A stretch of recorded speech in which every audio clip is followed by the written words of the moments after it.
Hello বন্ধুরা, আজ আমি আপনাদেরকে কোনো রকম ঝামেলা ছাড়াই খুব সহজ পদ্ধতিতে সুজির রসগোল্লা করে দেখাবো। আশা করি আপনাদের ভিডিওটা ভালো লাগবে।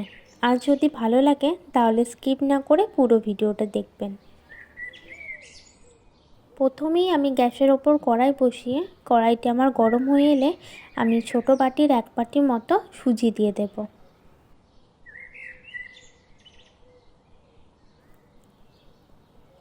এবার আমি গ্যাসের ফ্লেমটি মিডিয়াম রেখে 2 মিনিট মতো ভেজে নেব। খেয়াল রাখবেন সুজিটি যেন খুব একটা ভাজা না হয়ে যায়, যেন লালচে লালচে ভাব না চলে আসে। লালচে লালচে ভাব চলে এলে কিন্তু রসগোল্লাটি আর হবে না। সুজিটি আমার ভাজা হয়ে গেছে। এবার আমি 1.5 বাটির মতো দুধ ওই সুজির মধ্যে দিয়ে দেব। আপনারা চাইলে এখানে দুধ ব্যবহার না করে জলও ব্যবহার করতে পারেন। এখানে আমি গাভীর দুধ ব্যবহার করেছি, তাই দুধটি আমি আগে থেকেই ফুটিয়ে রেখেছিলাম। আপনারা যদি গুঁড়ো দুধ ব্যবহার করেন তাহলে সেটাও করতে পারেন, কিন্তু গুঁড়ো দুধ ব্যবহার করার আগে সেটা ভালো করে গরম জলের সাথে গুলে ব্যবহার করবেন। এবার আমি সুজিটা ভালো করে নাড়তে থাকবো। ভালো করে না নাড়া হলে কিন্তু সুজিটি ডেলা পাকিয়ে যাবে। এবার আমি যে বাটিটি করে সুজি দিয়েছিলাম সেই বাটির হাফ বাটি চিনি দিয়ে দেব।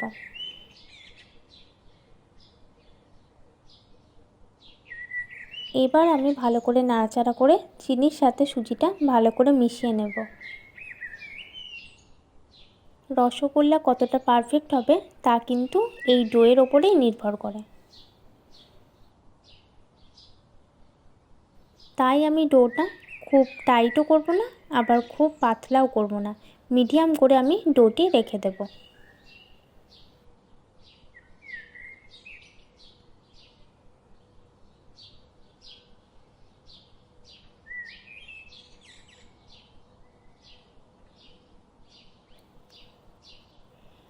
দেখুন বন্ধুরা, ডোটি আমার তৈরি হয়ে গেছে। এবার আমি কড়াই থেকে ডোটি একটি জায়গায় নামিয়ে নেব।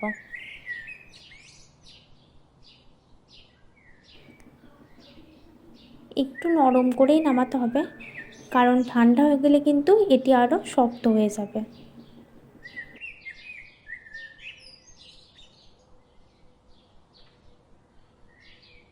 এবার আমি ডোটার মধ্যে 1 চামচ গাওয়া ঘি দিয়ে ভালো করে ডোটি ঠেসে ঠেসে মেখে নেব। সুজিটা কিন্তু গরম থাকতে থাকতেই মেখে নিতে হবে।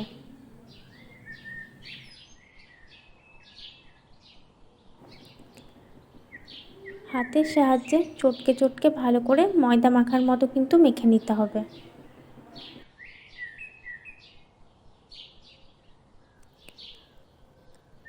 দেখুন বন্ধুরা, ডোটি মাখার সময় কিন্তু সুজিগুলো আমার হাতে লেগে যাচ্ছে, তাহলে কিন্তু এখনও আমার ডোটি রেডি হয়নি। আমি আবারও 1 চামচ গাওয়া ঘি দিয়ে দেব।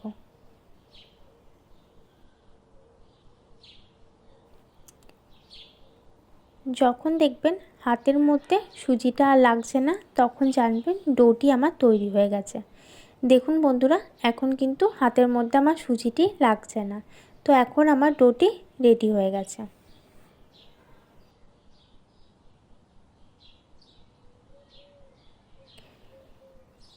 এবার আমি অল্প অল্প করে লেচি কেটে হাতের সাহায্যে গোল করে রসগোল্লা শেপের মতো করে নেব।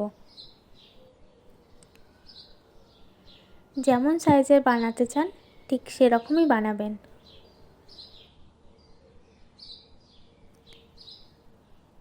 এভাবেই আমি সবগুলি রসগোল্লা শেপের বানিয়ে নেব।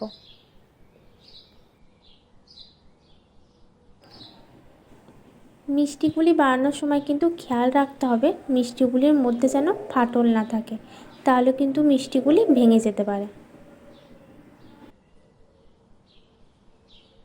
দেখুন বন্ধুরা, আমার সবগুলি রসগোল্লা শেপের মতো বানানো হয়ে গেছে। দেখুন বন্ধুরা, কত সুন্দর লাগছে। এবার আমি রসটি বানিয়ে নেব।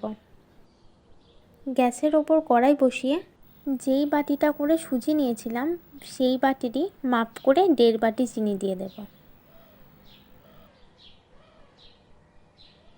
আমি এখানে 2 বাটি জল ব্যবহার করেছি।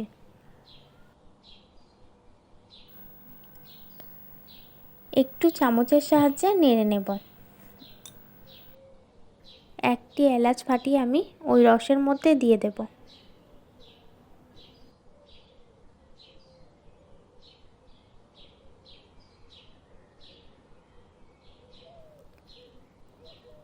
দেখুন চিনিটা কিন্তু আমার গুলে গেছে আর রসটিও কিন্তু ফুটতে শুরু করেছে। চিনির রসটি কিন্তু আমি খুব একটা মোটা করব না, পাতলা করেই রেখে দেব। মোটা করলে রসগোল্লার ভেতরে রসটি ঢুকবে না। রসগোল্লার রসটি আমার তৈরি হয়ে গেছে। এবার আমি গ্যাসের ফ্লেমটি লো করে একে একে রসগোল্লাগুলি ওই রসের মধ্যে দিয়ে দেব। দেখুন বন্ধুরা, এখানে আমি 10 টাকা সুজি দিয়ে কতগুলি রসগোল্লা বানালাম। গ্যাসের ফ্লেমটি লো করে আমি 5 মিনিট মতো ঢাকা দিয়ে রেখে দেব। 5 মিনিট হয়ে গেছে। এবার আমি ঢাকাটি খুলে দেখব। দেখুন বন্ধুরা, রসগোল্লাগুলি আমার কত বড় বড় হয়ে গেছে। এবার আমি এই পজিশনে রসগোল্লাগুলি একটু নাড়িয়ে নেব। নাড়ানোর সময় কিন্তু খুন্তি ব্যবহার করব না, কড়াইয়ের 2 সাইডটা ধরে আমি একটু নাড়িয়ে দেব। খুন্তি ব্যবহার করলে মিষ্টিগুলি কিন্তু ফেটে যেতে পারে। আপনারা কিন্তু 5 থেকে 6 মিনিটের বেশি একদমই ফুটাবেন না। আবার গ্যাসের হিটটিও আপনারা খুব লো ফ্লেমেই রাখবেন, তাহলে কিন্তু মিষ্টিগুলি ভেঙে যেতে পারে। তাই একটু সাবধানে লক্ষ্য করে মিষ্টিগুলি বানাবেন। দেখুন বন্ধুরা, আমার কিন্তু রসগোল্লা বানানো হয়ে গেছে। আপনারাও কিন্তু বাড়িতে ট্রাই করতে পারেন। মিষ্টিগুলি দেখতে যতটা সুন্দর হয়েছে, খেতেও ঠিক ততটাই সুন্দর হয়েছিল। আমাদের চ্যানেলটি ভালো লাগলে লাইক, কমেন্ট, সাবস্ক্রাইব করে পাশে থাকবেন।